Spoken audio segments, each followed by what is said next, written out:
Welcome to another day of learning about yourself, the world around you, and even that which cannot be seen, touched, or felt through a perspective that's thousands of years old and expressed through the Bhagavad Gita. This is a classic poem that can be read historically, actually, can be read on a number of levels. And we're really looking at the level of how it symbolically applies to you and your life.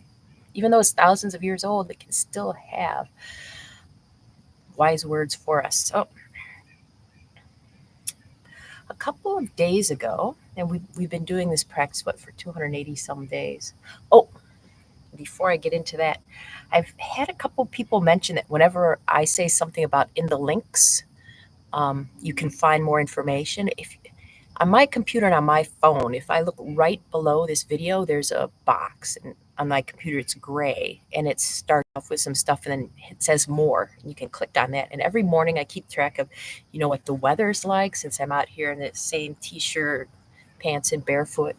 Um, the verse we're working on, the meditation, the dedication, it's and any links. Please feel free to supplement what we're doing with that. Speaking of the dedications today, we're going to do it for J-Ram, for Paula, and for Cathy.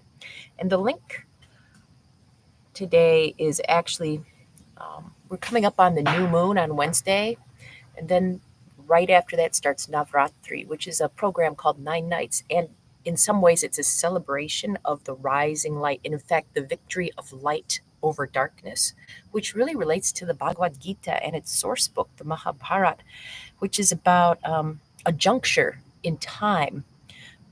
We call it a juncture in the yugas or the ages, where humanity goes from one level to another. And it's not the good way. It is said this started at the age of Kali Yuga, which is the age that's the worst. And fortunately, the world cycles through these ages. But right now, we are in the toughest age where people lie and are inconsiderate, and we take advantage of the earth, and we cause suffering to ourselves, the other beings on this planet, and the whole cosmos.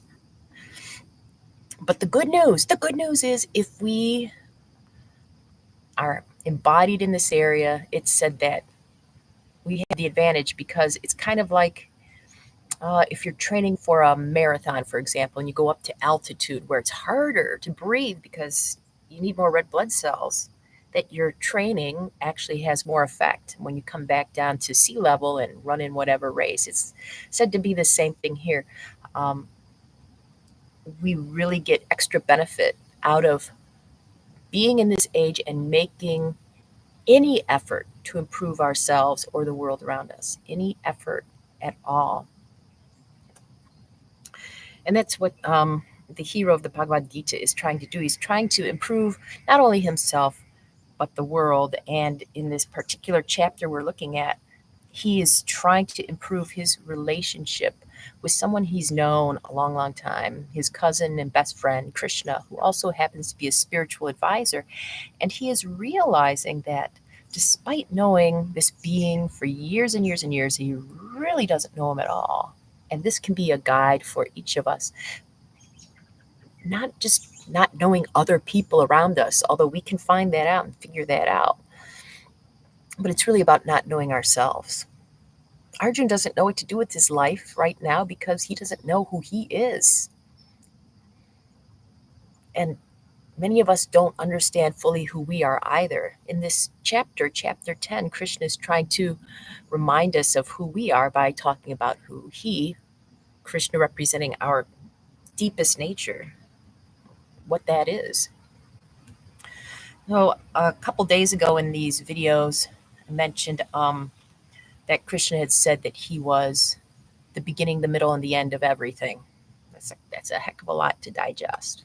We are the beginning, middle, and end, and it might be hard to really notice that personally, to take that in, and what can we do about this on a personal level? And today we will reconnect with that idea in verse 10:29. Okay, if you have any of your Song of Your Soul books, you can look in there. Otherwise, you can listen, and I'll chant that verse. Krishna says, I am the endless support of the cosmos, Lord of life's waters, the first of your ancestors, and the final discipline of death.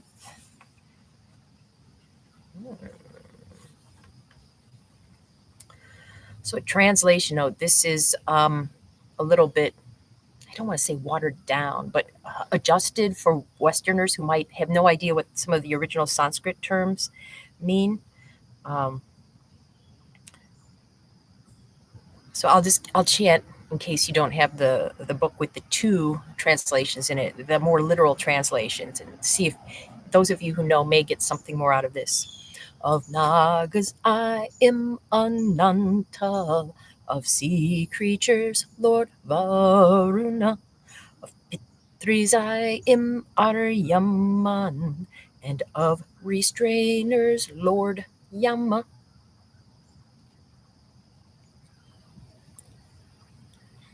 Yeah, that's sometimes why one-to-one translations don't always work for everyone, but sometimes they do. And to get back to the general idea here, like mentioned, Krishna saying he's the beginning, middle, and end of everything. And now he's making it more personal. He's your beginning, middle, and end.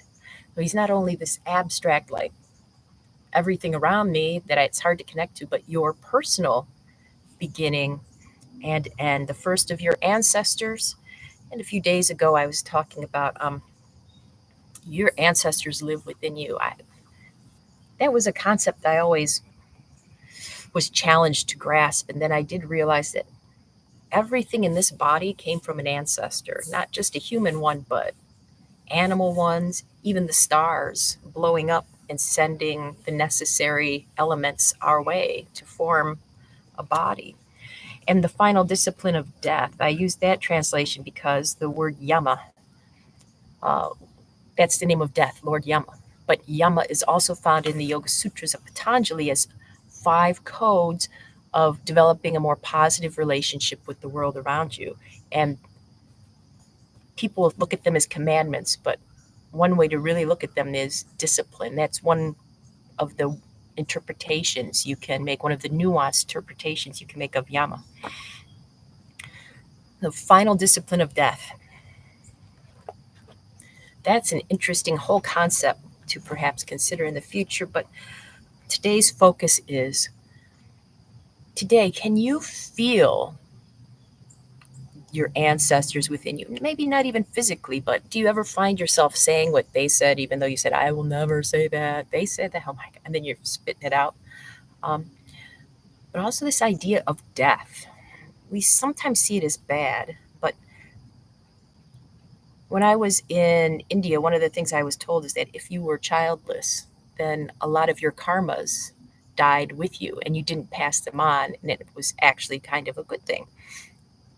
Perspectives. Okay. So there's this idea that things need to die for other things to happen. For example, thanks to Roger, I was just reading a great passage, a talk by Jung, Carl Jung, and he talked about one of my takeaways was the good has to die for the better to emerge. So I invite you to think about your ancestors and also what within you needs to die with you for this to be a better world. It could be something you perceive of as bad or good, but what in your heritage do you feel you need to take with you when you leave this body? This can help a lot in figuring out who we are. And when we know who we are, we know what to do. Let us pose. Balance pose. When you know who you are, you know how to do this pose. Modify, adjust, or vary it as needed. Let's see how tall I am today. Oh.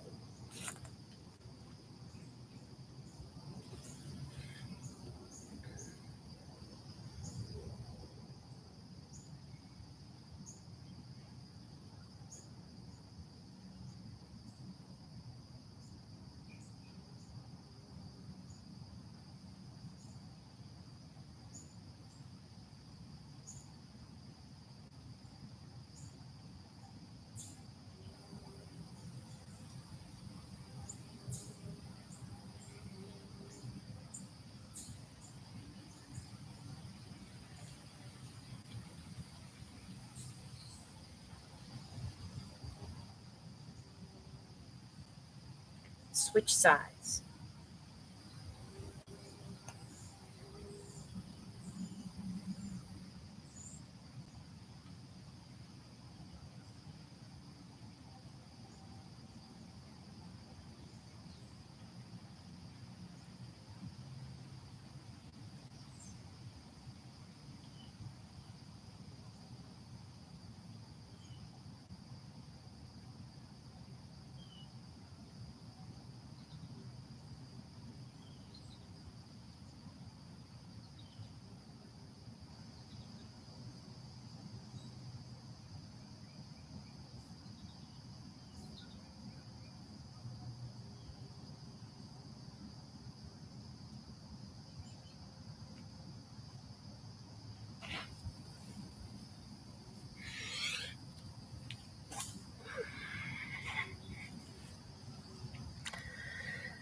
The contemplation today, as mentioned, I invite you to really consider the eternity of ancestors from everywhere in the cosmos in you and what does need to end with you. 5 minutes.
Welcome back.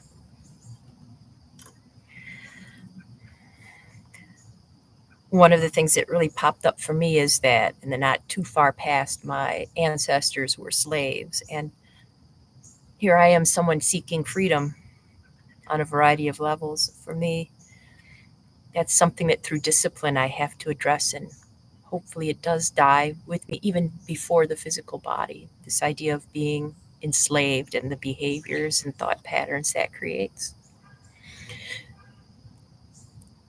It was wonderful to share this time with you. Thank you for being here. And I look forward to what will happen when we meet again. Until then.